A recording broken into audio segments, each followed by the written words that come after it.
ورحمۃ اللہ وبرکاتہ۔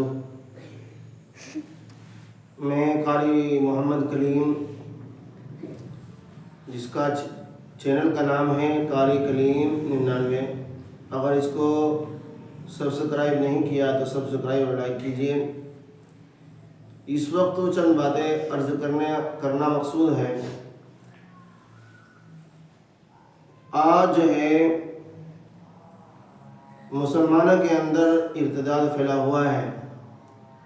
بہت ساری لڑکیاں غیروں کے اندر جا رہی ہے، یا لڑکیاں جو ہے وہ گھروں سے بے گھر ہو رہی ہے اور اپنے گھر چھوڑ کر کے لڑکوں کے ساتھ فرار ہو رہی ہے۔ تو مجھے اس بات پر زور دینا ہے کہ آج اس بات کی ضرورت ہے کہ اپنے بچوں اور بچیوں کے اندر جو ہے دینی تعلیم کا ماحول بنائیں۔ جب زندگی کے اندر دینی علم ہوگا تو انسان گمراہی سے اور بددینی سے اور اندھیرے سے بچے گا۔ اللہ کے پاک نبی صلی اللہ علیہ وسلم فرماتے ہیں، العلم نور، علم جو ہے وہ روشنی ہے جو انسان کو اندھیرے سے نکال کر کے ہدایت پر کھڑا کرتی ہے۔ تو اس لیے ہمیں ضرورت اس بات کی ہے کہ ہم اپنے بچوں کو دینی تعلیم سے آراستہ و پیراستہ کریں۔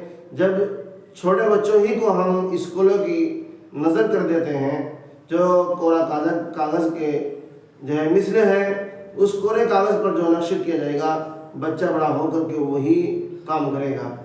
تو اس لیے میری درخواست ہے کہ بھائی مسلمانوں سے کہ اپنے بچوں کو دینی تعلیم سکھائے، مکتبوں کے اندر بھیجے یا ایسے اسلامی اسکول کے اندر بھیجے جہاں پر مخلوط تعلیم نہ ہو، جہاں پر الگ الگ تعلیم ہو، لڑکے الگ پڑھتے ہوں اور لڑکیاں الگ پڑھتی ہوں۔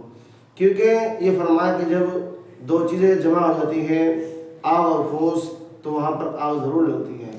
تو اس لیے اللہ پاک نے انسان کے اندر یہ معدہ رکھا ہے کہ یہ برائی اور اچھائی کو اپنے اندر جذب کرتا ہے، قبول کرتا ہے۔